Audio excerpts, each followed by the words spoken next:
Praise the Lord. మన day start అవడమే social మీడియాతో మొదలవుతుంది. ఎక్కడ ఏం జరుగుతుంది, ఏం జరిగింది, ఎవరెవరిని కొట్టుకుంటున్నారు, ఎవరెవరిని తిట్టుకుంటున్నారు, ఎవరు చనిపోయారు, సెలబ్రిటీస్ లైఫ్ ఎలా ఉంది, ఫిజికల్ ఫిట్నెస్ కోసం ఏం చేయాలి, వంట ఎలా నేర్చుకోవాలి, ఇంకా ఇలా చెప్పుకుంటూ పోతే చాలానే ఉన్నాయి. అసలు ఈ సోషల్ మీడియా మన జీవితాలపైన చాలా ప్రభావితం చేస్తుంది. మన ఫ్యామిలీస్ని కూడా నిర్లక్ష్యం పెట్టి వాటి మీద మన యొక్క టైంని ఇన్వెస్ట్ చేయడం కూడా జరుగుతుంది. సోషల్ మీడియా చూడటం తప్పేం కాదు, వాటి వల్ల చాలా లాభాలు కూడా ఉన్నాయి. ఎవరికైతే నేర్చుకోలేదో వాళ్ళకి నేర్చుకునే అవకాశం కూడా ఉంటుంది. కానీ దేవుని పిల్లలంగా మనం ఎలాంటి ప్లాట్ఫామ్ ఎంచుకున్నా దేవునికి ఘనత తేవాలి.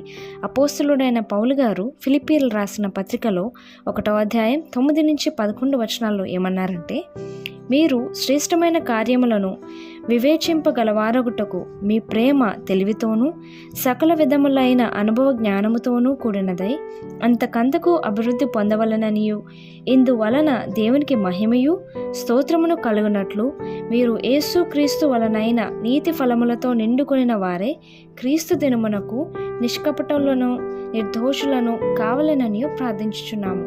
మనం చేసే పనులలో చూచే వాటిలో దేవునికి మహిమ కలుగునట్లు జీవిద్దాం. దేవుడు మిమ్మల్ని దీవించును గాక. ఆమేన్.